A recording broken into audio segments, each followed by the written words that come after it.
Are you ready?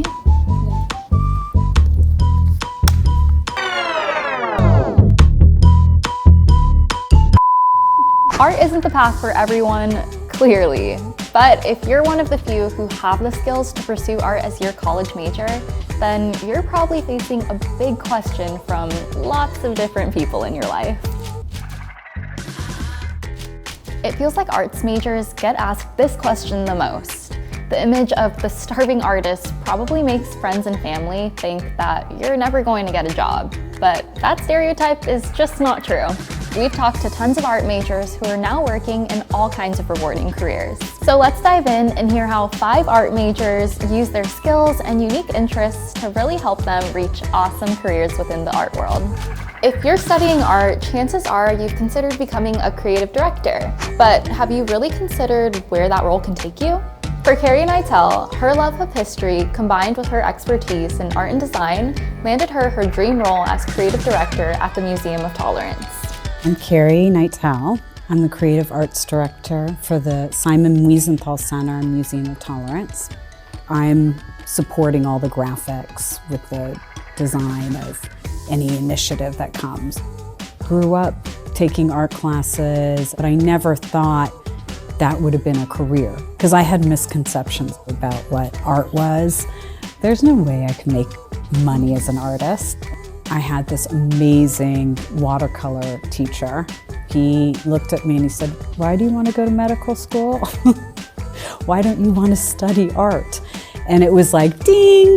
There will be so many people throughout your life that say, "Oh, that'll never work. You'll never be able to do that." But you just stick to, because you know deep down that that's what you're about and what you want to birth in your life. How many times have you bought something just because it came in a cute box? If you love art and shopping, you probably love great packaging, and Jinya Huang might have your perfect career. As a packing manager at Fossil, she helps artists bring beautiful and sustainable packaging designs to life. I grew up in Taipei, Taiwan, and so came to the States when I was 13. And so high school was very interesting. I struggled in math and science. So contrary to popular opinion, I was not one of those kids that did well in any of that. And so I found my language was in art. Art was one thing that I stuck to, and although I didn't know what I wanted to do, I knew it was going to be some form of art, and I would incorporate it one way or the other. So just having that passion helped drive me to my goal. Being a working artist can be kind of solitary. You might spend a lot of your time working alone in your studio. So if you love art but you also love people, maybe some extra training is right for you. One cool job that lets you use art to actually help people is art therapy.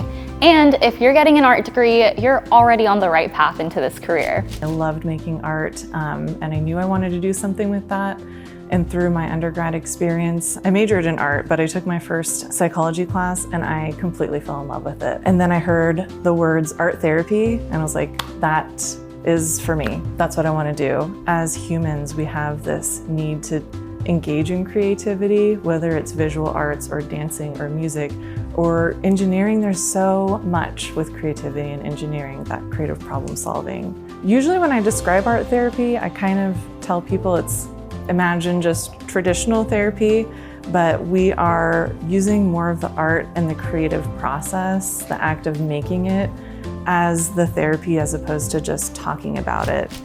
Technology and art don't always seem like they play nicely together. But fun fact, behind every great app, website, and product is an artist who's using UX and UI design as their canvas. And speaking of helping people, Intel's UX designer and artist, Pete Denman, has been able to use his talents to create some really powerful pieces of tech. Most notably, the biggest project I've worked on since I've been there was I redesigned the user interface for Professor Stephen Hawking. And so I did all of the front end and all of the interactive development for how Stephen uses his computer.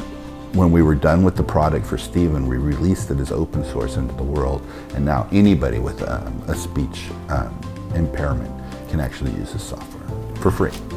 If you have an entrepreneurial spirit, sites like Etsy are making it easier than ever to sell your art, even while you're still working on your degree. And then who knows, maybe next you want to open up a physical storefront, just like Michelle Dreer, who owns a letterpress print shop in Kansas City. I just got to a point where I just felt like I was waiting for something. And it's like, and then I just decided, it's like, I'm not really sure what I'm waiting for. I had done this type of letterpress printing and like trying out the machines when I was in school. I was originally in illustration, and then the department wasn't going where I wanted it to, so I switched over to printmaking, which is when I really got into it. I moved in here, and then, you know, we had all the space, and so I decided at that point that I wanted to have a shop.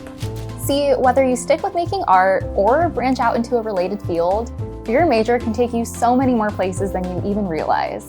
So don't let anyone scare you when they ask what you're going to do with your art degree. If you're not an art major, but you're also wondering where your degree can take you, leave us a comment below. We'll give you some ideas in a future video. And as always, make sure to like and subscribe to see more possibilities for your future. Bye.